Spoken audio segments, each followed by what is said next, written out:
Marie la mère de Jésus était une femme décrite par Dieu comme ayant reçu une « faveur immense ». L'expression « faveur immense » est tirée d'un seul mot grec signifiant essentiellement « beaucoup de grâce ». Marie a reçu la grâce de Dieu. La grâce est une « faveur imméritée », c'est-à-dire une chose que nous recevons alors que nous ne la méritons pas. Marie avait besoin de la grâce de Dieu, tout comme vous et moi. Marie elle-même a compris cet état de fait, puisqu'elle a déclaré « Et mon esprit se réjouit en Dieu, mon Sauveur ». Marie reconnaissait qu'elle avait besoin d'être sauvée, qu'elle avait besoin de Dieu comme son Sauveur. La Bible ne dit jamais que Marie était autre qu'une femme ordinaire que Dieu a choisi d'utiliser de manière extraordinaire. Oui, Marie était une femme juste qui a reçu une faveur, une grâce, de la part de Dieu. En même temps, Marie était également un être humain pécheur, qui avait autant besoin que n'importe qui d'autre de Jésus-Christ comme son Sauveur. Marie n'a pas fait l'objet d'une immaculée conception, il n'y a aucune raison biblique qui puisse nous amener à croire que la naissance de Marie n'a pas été une naissance humaine normale. Maître, quel est le plus grand commandement de la loi?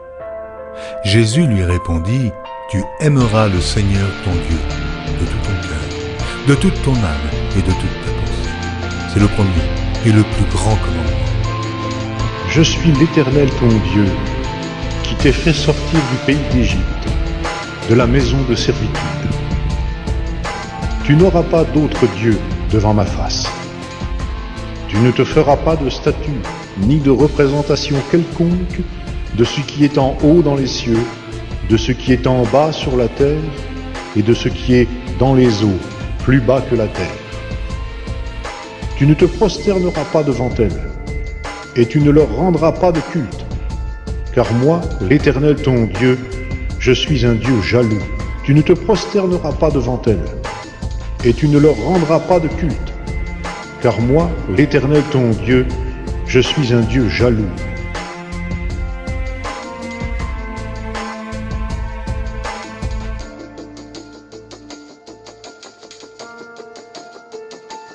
Ne vois-tu pas ce qu'ils font dans les villes de Juda et dans les rues de Jérusalem? Les enfants ramassent du bois, les pères allument le feu, et les femmes pétrissent la pâte pour préparer des gâteaux à la reine du ciel et pour faire des libations à d'autres dieux, afin de m'imiter.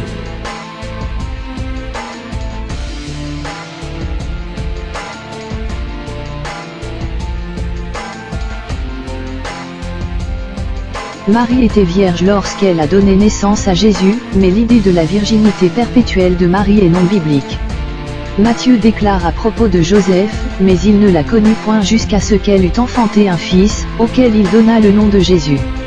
L'expression « jusqu'à » indique clairement que Joseph et Marie ont eu une union sexuelle après la naissance de Jésus. Joseph et Marie ont eu ensemble plusieurs enfants après la naissance de Jésus. Jésus avait 4 demi-frères, Jacques, Joseph, Simon et Jude. Jésus avait également des demi-sœurs dont on ne connaît ni les noms, ni le nombre.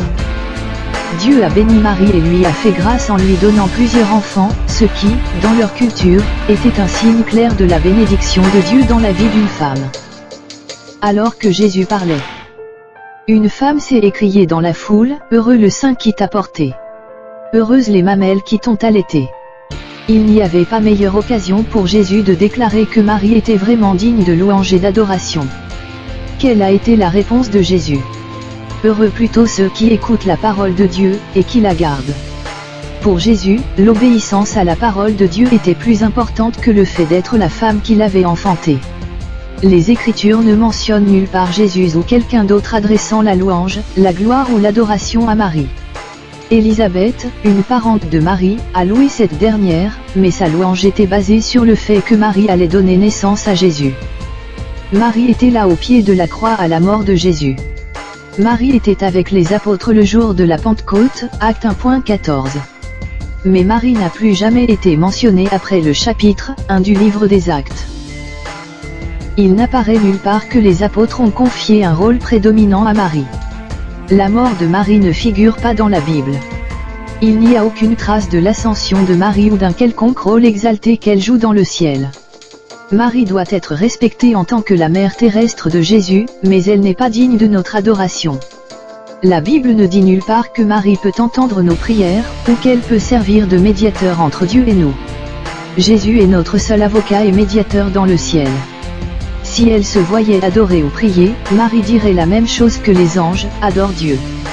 Marie nous donne elle-même l'exemple en adressant son adoration et sa louange à Dieu seul. Mon âme exalte le Seigneur, et mon esprit se réjouit en Dieu, mon Sauveur, parce qu'il a jeté les yeux sur la bassesse de sa servante.